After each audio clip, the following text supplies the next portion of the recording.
Our last talk of the workshop, which is also the last talk in the Infinity Category series, is going to be given by Hana Jia from Institute of Advanced Studies. And she's going to talk about the Barr-Beck-Lurie theorem. Hey, thanks for introducing me. Right, so the last talk and also this talk, I'm going to talk about Barr-Beck-Lurie theorem. So like my last talk, I would like to start first with the ordinary categorical case, the Beck monadicity theorem. What does Beck monadicity theorem, what is it about? So the Beck monadicity theorem is about, so sometimes we have an adjunction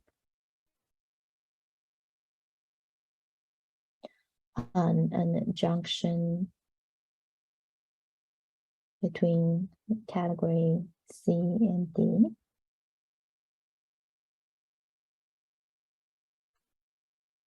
And in many cases, so for example, given an object C in the category C and F sends that to some object in D, and most of the times you have some extra data.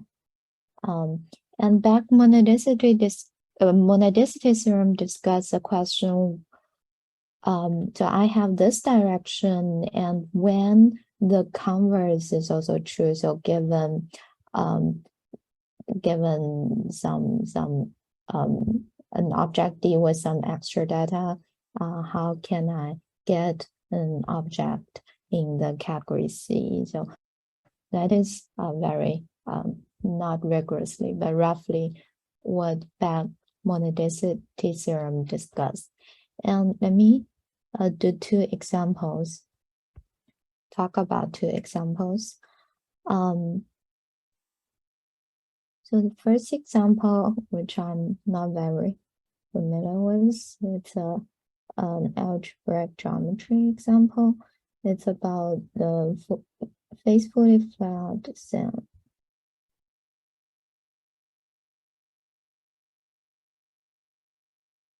Okay, so suppose we have a ring map. Let me mark it with star.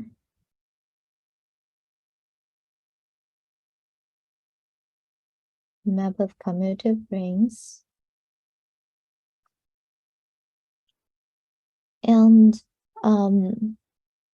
And I have, suppose I have an object in the category of A modules.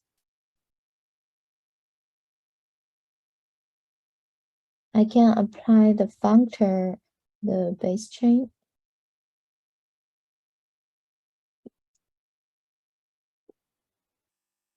To get another thing in the category of B modules, and let me name it N. And we have this N, but at the same time, this N is also equipped with some extra data, which is an isomorphism tau from the B tensor with N over A to N tensor over A with B. And this tau satisfies some co-cycle condition.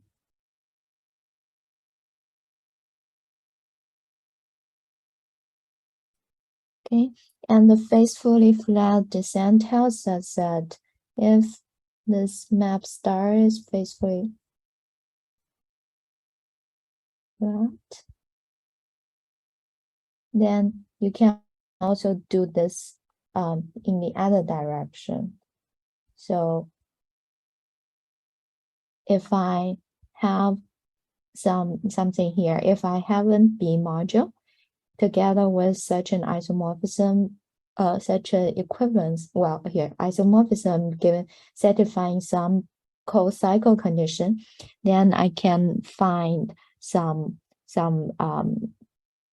module here such that a module after tensor over A with B, I get something equivalent to this module, B module N. This is the first example, and the second example is Morita theory, which Folin mentioned in her talk. That is about you have two rings when the module category of these two rings are equivalent.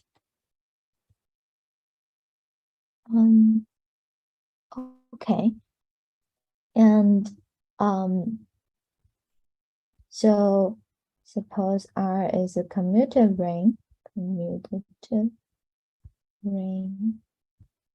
and P is an R module, and let's take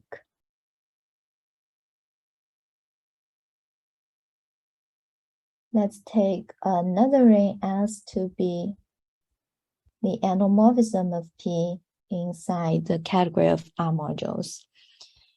There is a functor from the category of R modules to abelian groups, which is given by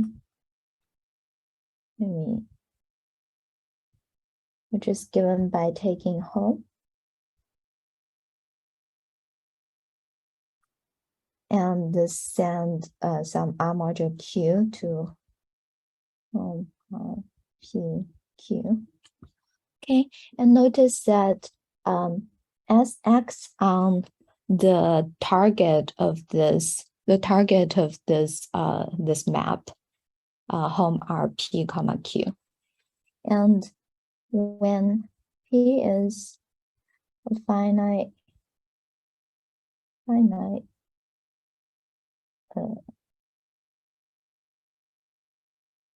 generated,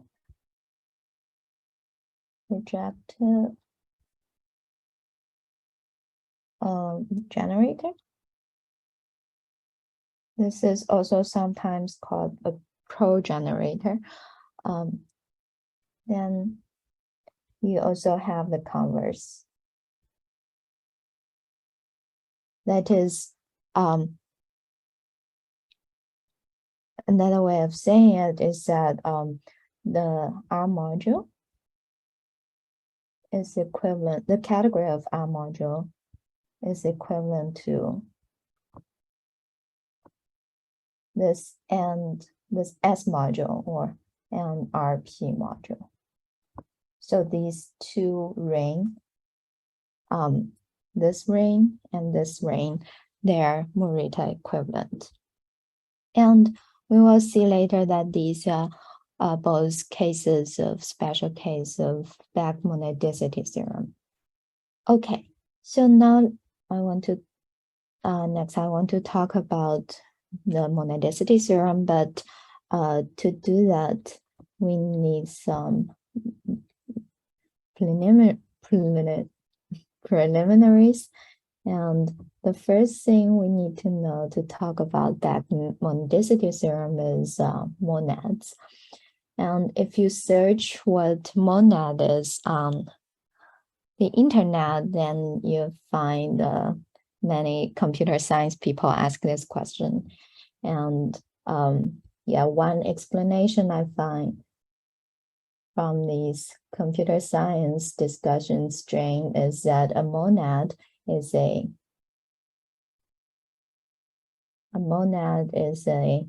monoid object in the category of endofunctors.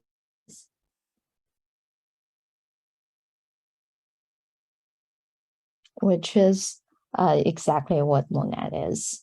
But we can also write it in a more precise way. So let's see, be a category, and monad on this category consists of the following data.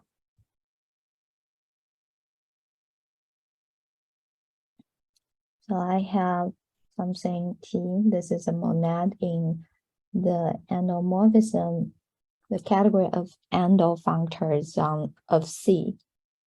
And together I need a unit and I need modification. So these are natural transformations. One is from the identity functor on C to T, and the other is from T, you apply T twice, the composite of two copies of T to T. And you need that the following diagrams, some diagrams commute. And this is a good thing about working in ordinary category because we can write down these very explicit diagrams. Let me first finish diagram.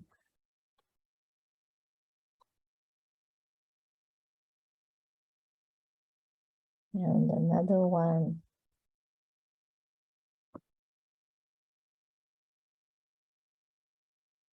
Symmetric. Okay, such that these three diagrams commute. Yeah. So this is in the one categorical, the ordinary category setting. But if we work in higher categories, then because you don't have strict commutativity, everything is up to a higher homotopy coherence, it will be hard to write down these diagrams, and you can still use this definition. It's a monoid or an algebra object in the category of NO functors, but it will be hard to do these. Okay, and this is a definition of what a monad is. And let's see some examples. And example one is something I find on these computer science discussion string. That is, a brittle is a monad. And if you think about it, then it makes sense. So I find the paper title is Brittle for Hungry Mathematicians, and it discusses, well, it's not enough space to make it for scale, but it discusses that, well, a brittle is a monad in the symmetric monoidal category of food. Link to the paper. I only have a screenshot. I don't have the link to the paper, but I guess you can find it if you search the title. And if you think about this definition, I think this analogy makes much sense, because brittle is like you have some stuffing, and then you give it a wrap. Right, and this is the unit. And also, if you have two wrap, then you can treat it as like a wrap together with the stuffing inside. The stuffing inside the thing contains another wrap. So a brittle is a monad. Okay, so this is just some joke. And a serious example is you can construct a monad from junctions. So suppose I have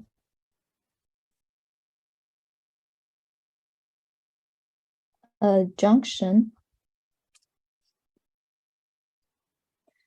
and we know that if we have a junction, then we have unit unit is from, where's F, then G, and the co-unit FG to 1D. Okay, and you can check that G composed with F. This is an functor on C, and it defines a monad.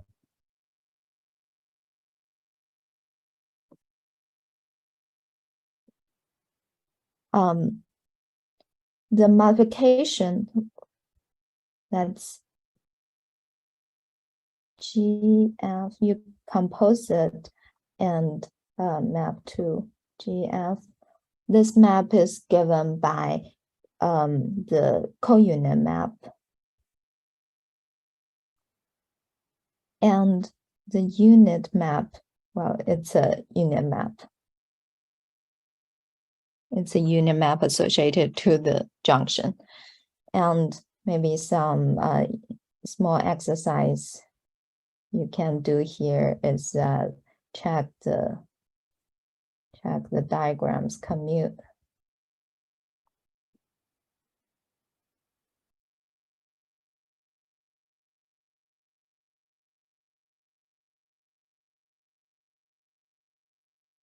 Yeah, and again, here you see that if you do this exercise, you will see that the commutativity of this diagram is given by the certain, well, in a junction, there are some relation between this unit and co-unit. It's a strictly commutative relation. And if later when we work in the high categorical setting, you don't have the strict relation. You only have up to a high homotopy coherence relation. And this will cause some issue for the high categorical setting monadicity theorem. Okay.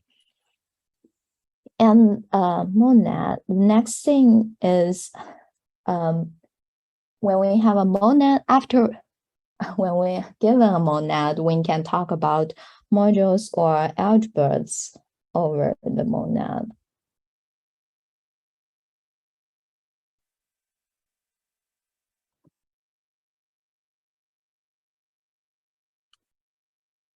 So let's fix some notation. C is still a category. And our monad, let me denote T, mu, eta. Mu and eta are these multiplication and unit functors, not functors, operations. Monad on C. Okay. And what is module or algebra?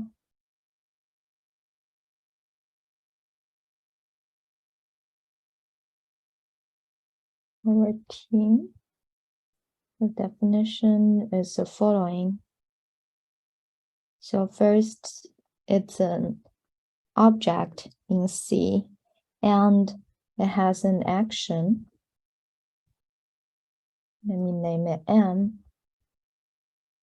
from TC to C. So TC is still an object in the category C, and there's a map.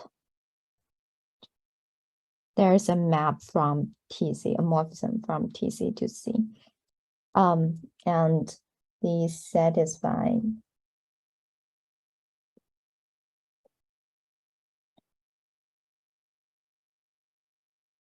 the following diagrams. So these two arrows are this action map, and these two are, one is the action map and the other is using the multiplication of T. And also this commute, and also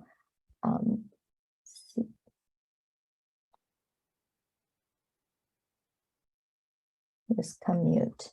And this is a unit map, and this is a multiplication map. Okay.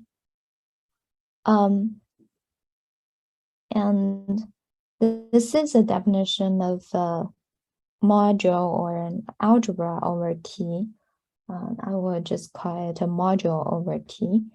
And examples. And the first example is that the free module.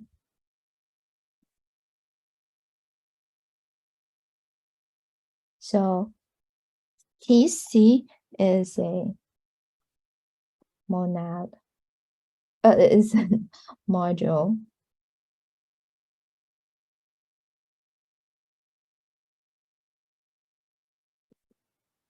over T. And you can check that the multiplication is given by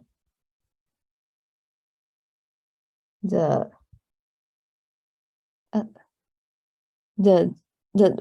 action of the module. The module action is given by the multiplication on T, and you can check using the diagrams about being a module to see that this, if you define the action map like this, then these two diagram commutes.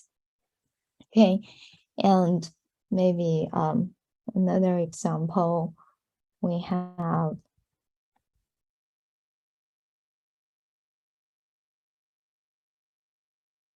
an adjunction, a free forgetful adjunction, and the composite. Let me just write this X on the category of William groups, and well, you can see that T modules in this case. So modules over this monad T, it is actually modules. So this is a boring example. And the third example is, well, actually more generally in the adjunction setting.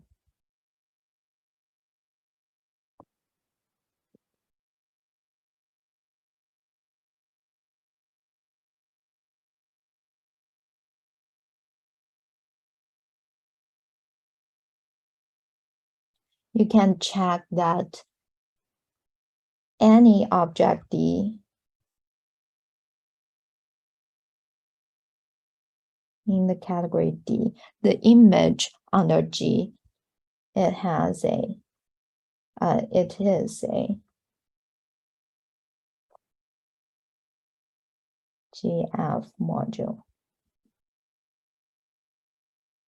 And the multiplication is given by the co-union map.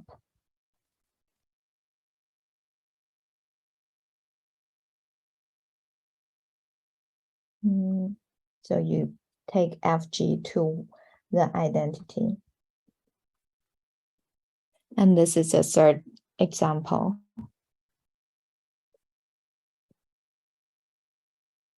Okay. And in this example, so we see that the image of elements in D under G, they have a G, let me just call it T.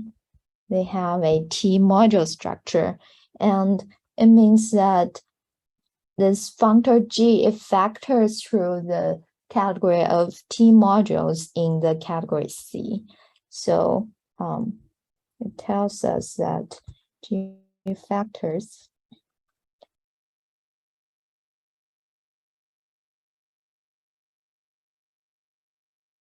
let me use this notation. So it means T modules in the category C. And we can write down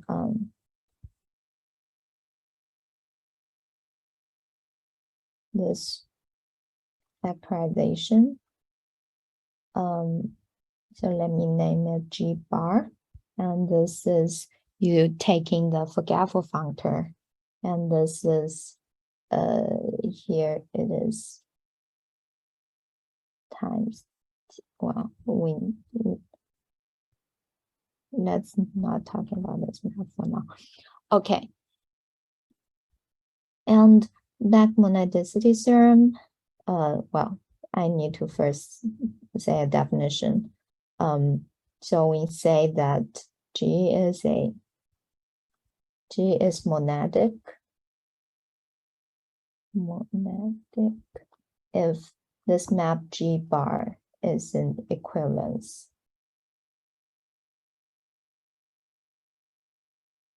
So this map G bar. And in other words, if G is monadic, if we have monadic junctions, then you can identify D, the category D, was the category of T modules in category C.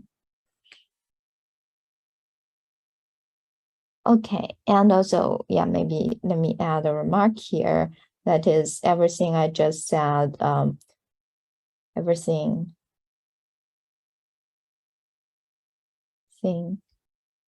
has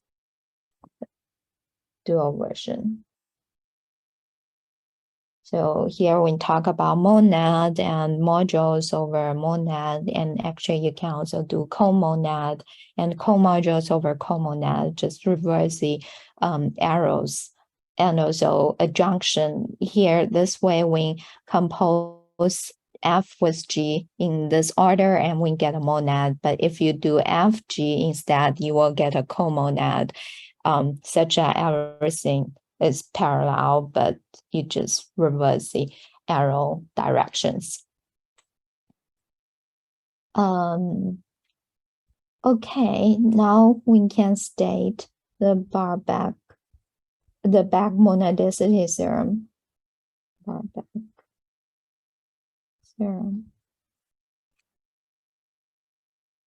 So I think the original reference is Beck's thesis. Title is, I take a note here, triples algebras and cohomology.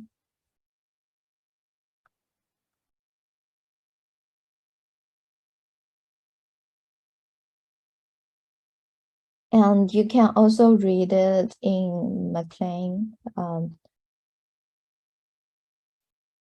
the category theory for working mathematicians, and that's section 6.7, and also in Emily Reil's book, section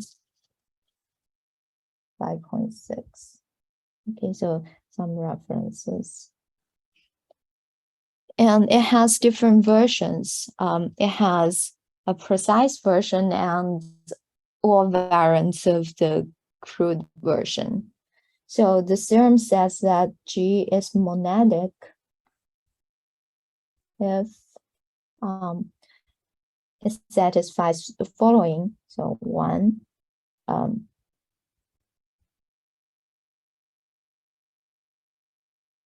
G is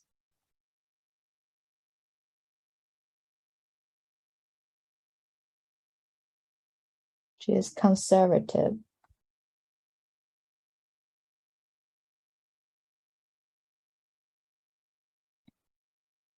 So conservative means if, let me write that down.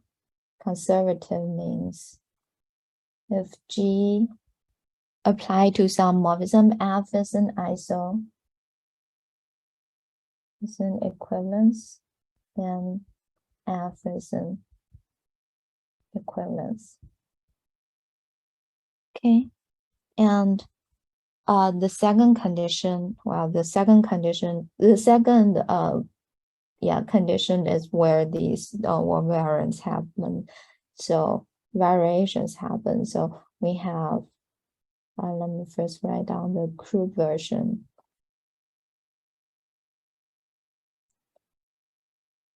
Crude version asks for that the category D admits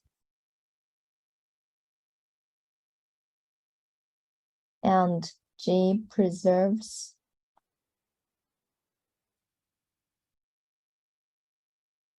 I'm afraid there is not enough space. Reflexive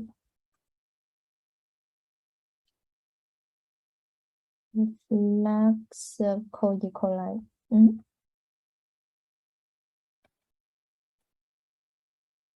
Wait a second. There's something wrong with my pen. Oh, okay. Co-equalizers. I will explain what reflexive co-equalizer means. And there are also the precise version. So in precise version, this is if and only if G is monadic, if and only if something. So if and only if D admits and G preserves co-equalizer of G split pairs. I also explain what this means. So here we have two equalizers. One is called the reflexive equalizer, and the other is called co-equalizer of G split pairs. And let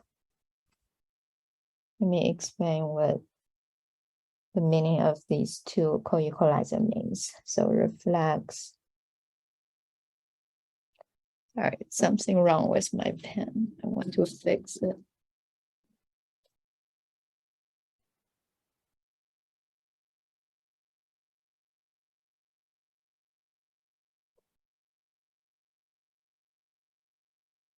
No. Oh, okay, it works.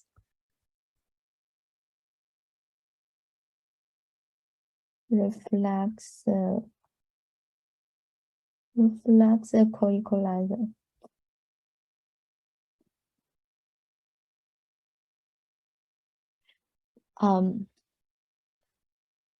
It is, I have such form.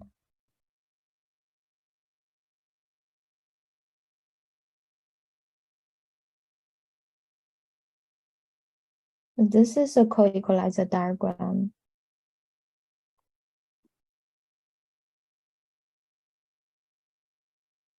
And there is a common section here.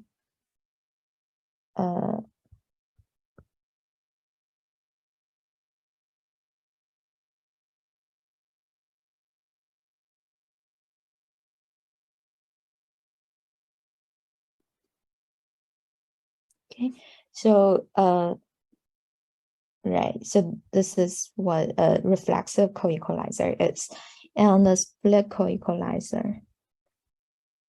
There's a comment in the chat saying that G should be assumed to have a left adjoint. Yeah, when start with junction FG. Sorry, I did not include that in the theorem, but yeah, it's always this. Thanks for mentioning that.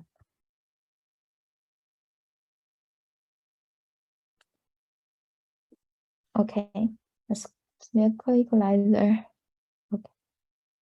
Okay. It's like follow. So it's also a co-equalizer.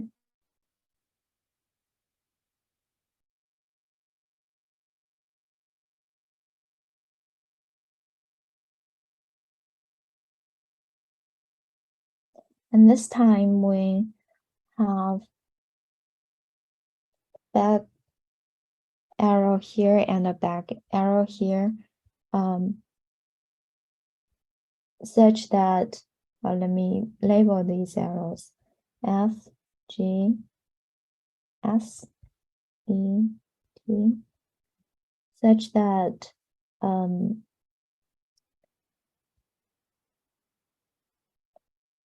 T then E, this equals identity, and S then F or G, this equals identity. And also S then F equals E then T. Okay. Yeah. So we will call this part a split pair.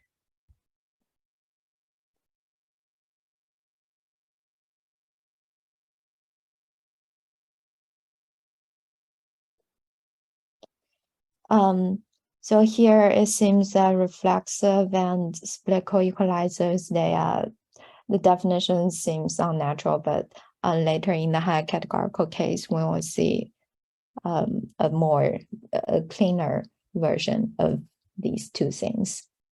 And I want to say what is a G split pair. So a G split pair is a pair that is sent to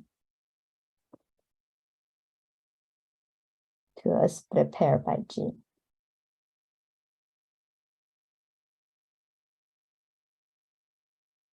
Okay, so far I explained what the terminologies used in this theorem.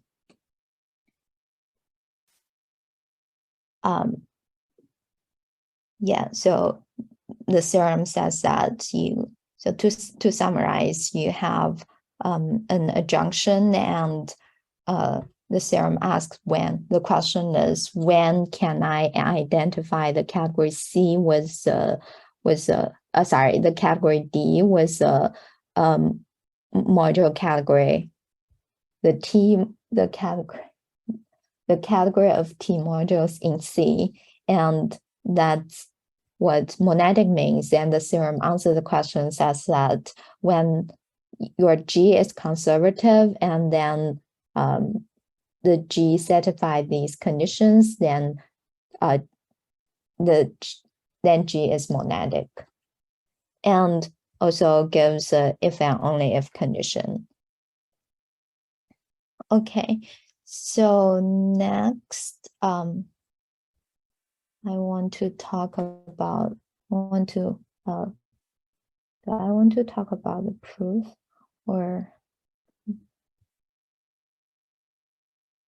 I will skip the proof for now. And if I have time, I will come back to the proof.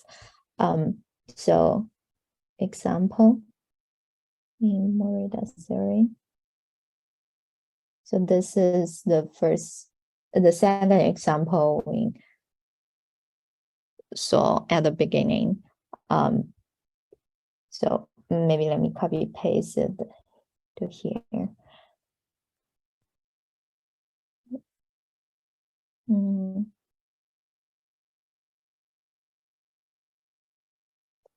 Copy.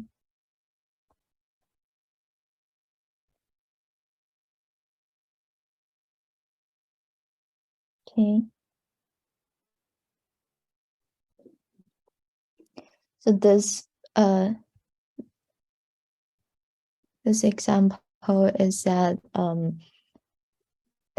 it tells you when two rings have the same module category, have equivalent module category, and the Morita theorem tells us that if you have R modules and you can find an R module P such that P is finitely generated, projective generator, then you can take S to be this anamorphism of P in the category of the R modules, and then you have R modules equivalent to S modules. And we can take a look at this using the back monadicity theorem. So the theorem, so here the adjunction we're looking at is this adjunction. So I'm writing the right. Let me switch their locations so that left is left, right is right.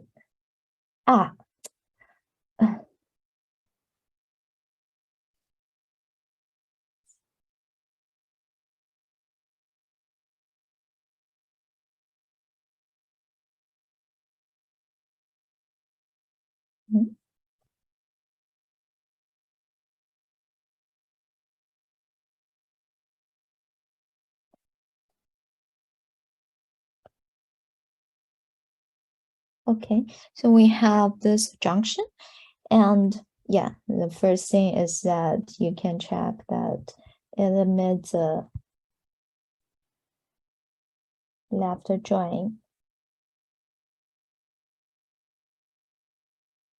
And then our assumption that P is, so here are the assumptions, P is projective, P is a generator, P is a generator.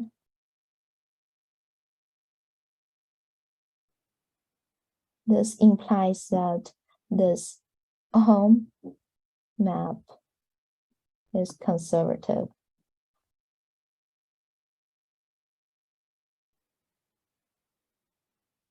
And also P is projective, gives that this home map preserves reflexive co-equalizers. Okay. And also, well, there's no also, and you look at it using the back monadicity theorem, and it tells you that R module can be identified with T modules in the category of event groups. And what is this T? This T is a monad that sends a module M to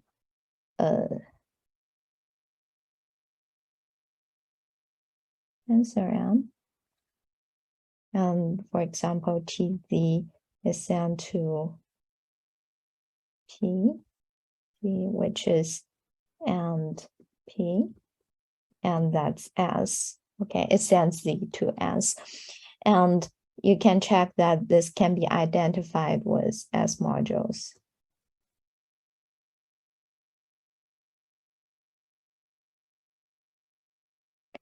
And this is the Morita, something about Morita theory using the back monadicity theorem.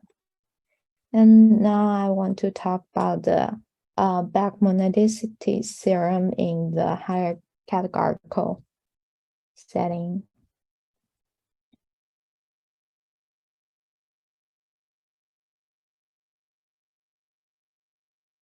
And the reference for this is you can read it in higher algebra section 4.7 or in derived algebraic geometry section 4. And the discussion in these places there, so they're a little bit different. So I recommend you reading both. I actually like the discussion in the derived algebraic geometry very much.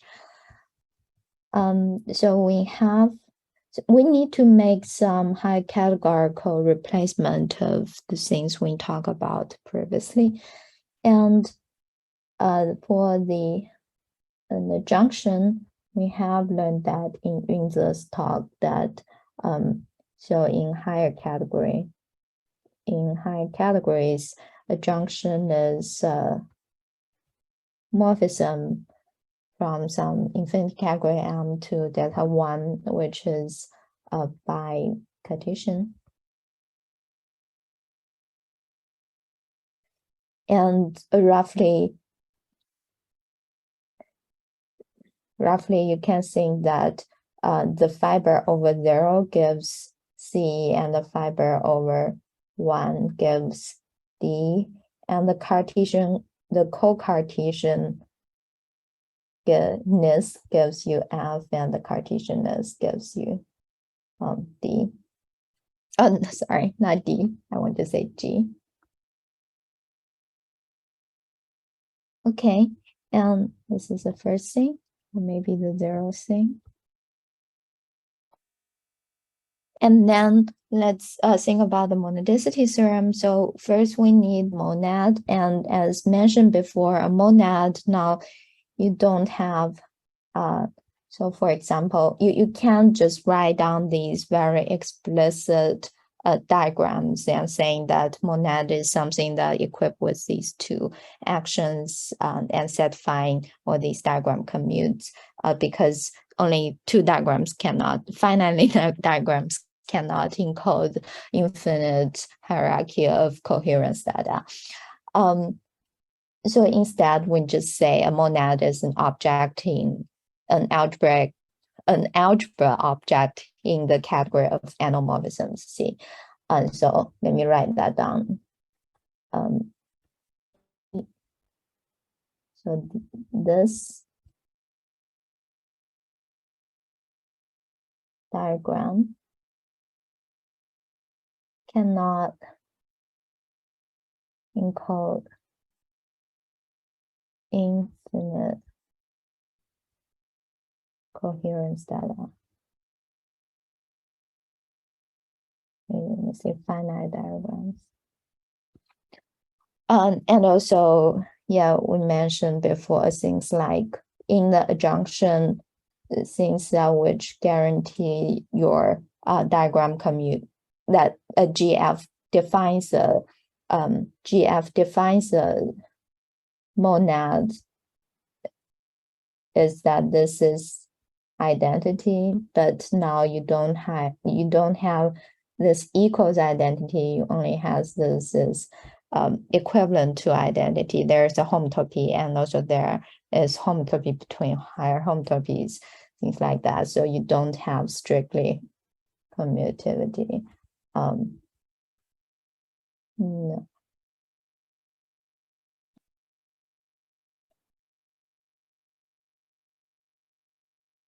This is only up to homotopy and higher coherence.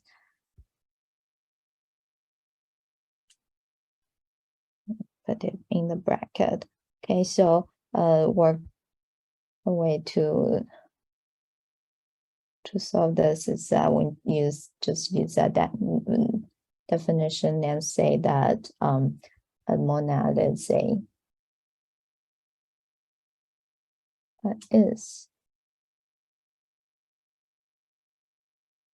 an algebra object in MC.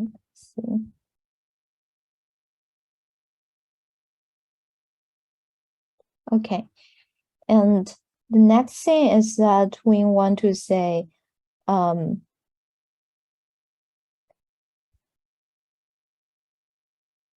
very dark. The next thing is that we want G factors this thing. We want to do this or modify this such that it's fitting the high categorical setting. And so the high categorical, the approach in higher algebra is that so Lurie shows that because G is an element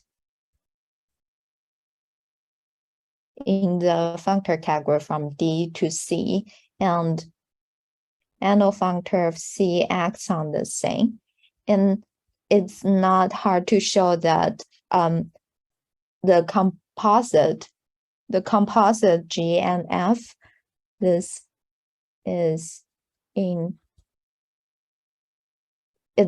an object in the anal functor of C, and it together has an action on G, and it is universal among all these things. So this is a classifying object.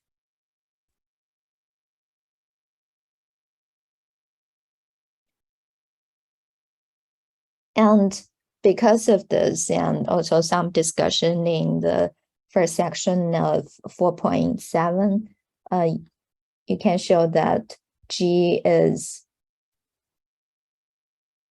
a T module, and thus you get a factorization G bar. And so in the derived algebraic geometry, the discussion is a little bit different. So there you can, the way to do this, to construct this D, is that you think about what it means, what adjunction data means, and then a theorem there says that a junction data map from the junction data to trivial to the annual functor is a trivial camp vibration. So oh, sorry, I did not want to say annual functor. I want to say the left junctions from C to D.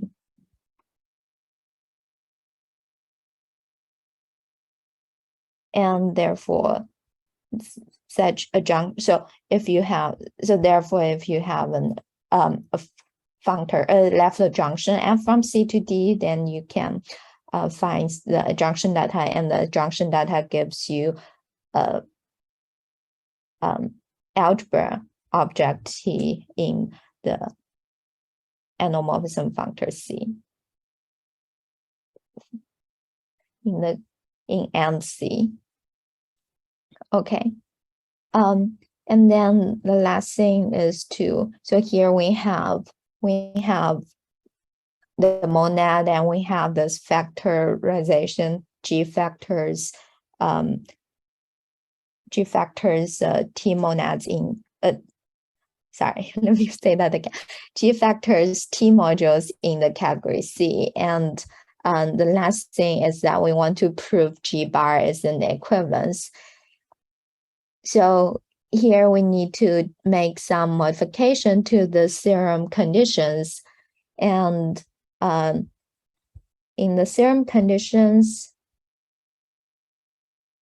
so the crude version, we have in the ordinary categorical case, we have reflexive co-equalizers, and that is such a diagram. Okay, so this is reflexive co-equalizers.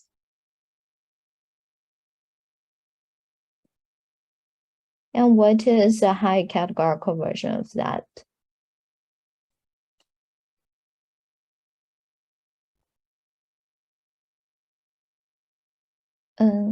It's geometric realizations.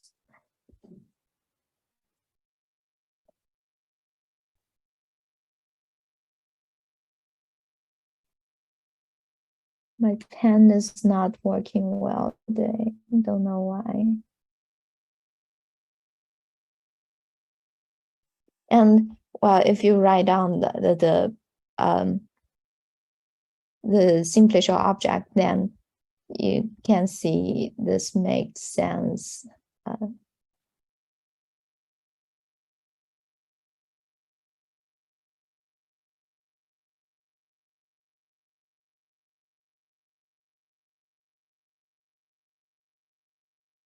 Because the reflexive co-equalizer, it's indexed over, you can think of as a truncation of n of delta op, which is the thing indexed over when you have a simplicial object. And for the precise version,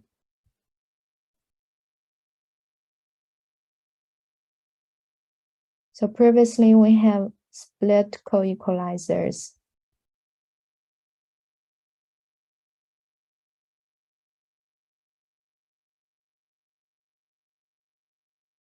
And the diagram is like this.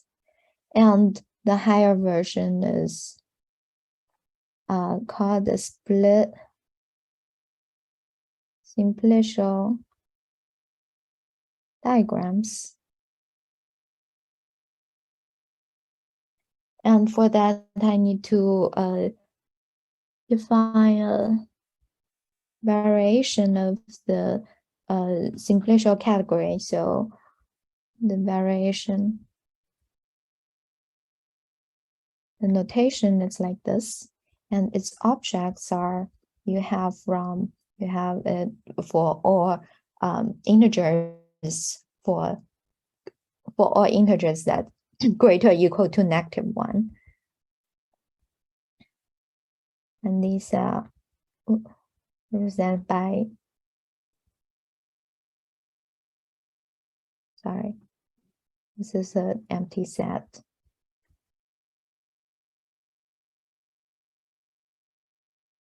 And so on.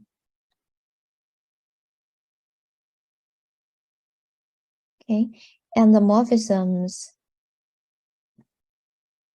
from N to M is a set of order preserving maps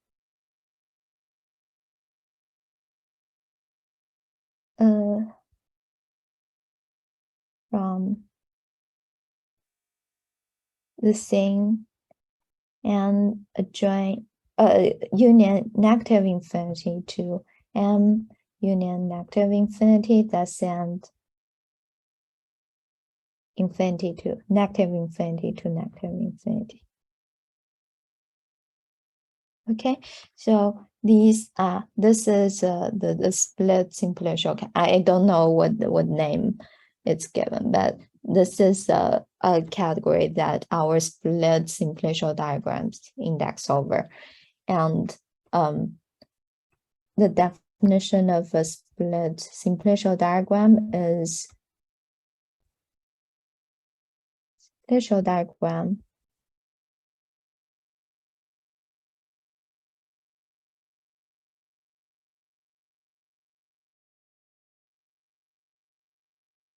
is called a split simplicial diagram if it can extend to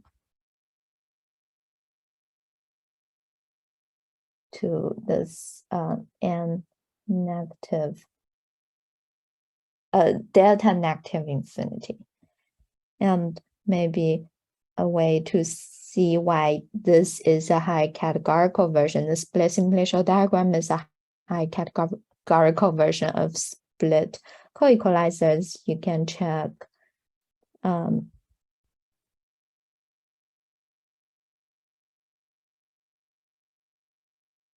so diagrams index over delta negative infinity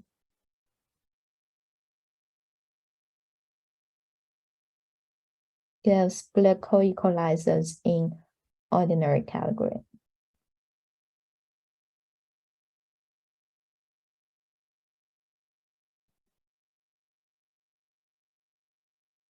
Okay, so I have 2 minutes and I want to use it to write down the theorem. So the Barr-Beck-Lurie theorem is that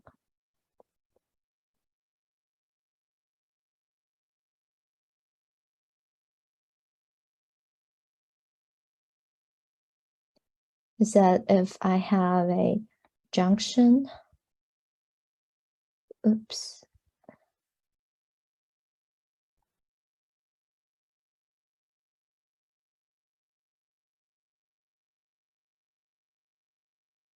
then I can find monad T such that G factors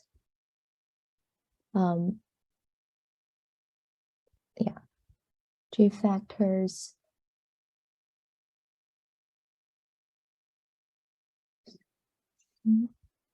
and this is the T modules in C, this is D. This is the underlying.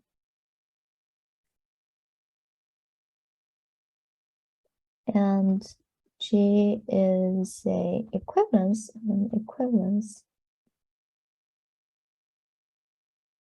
if G is satisfied.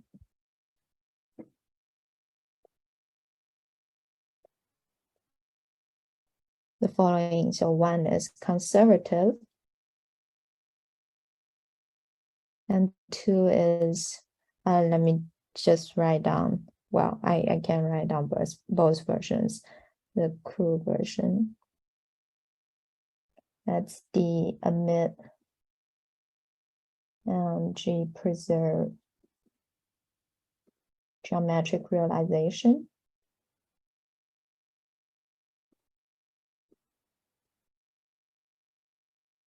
and the precise version, which gives you if and only if is D emits and G preserves G split colimit of G split sequential diagrams.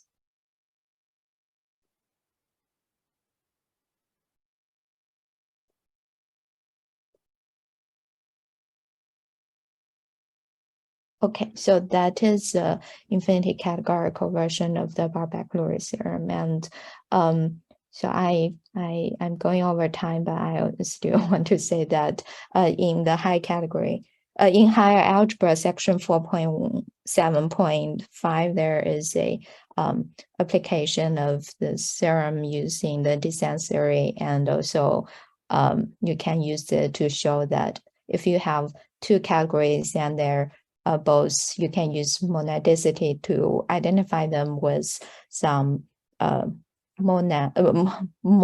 over some monad of some category, and you show that these two module categories are equivalent. So this theorem can be used to show that two categories are equivalent when you have monadic conjunctions.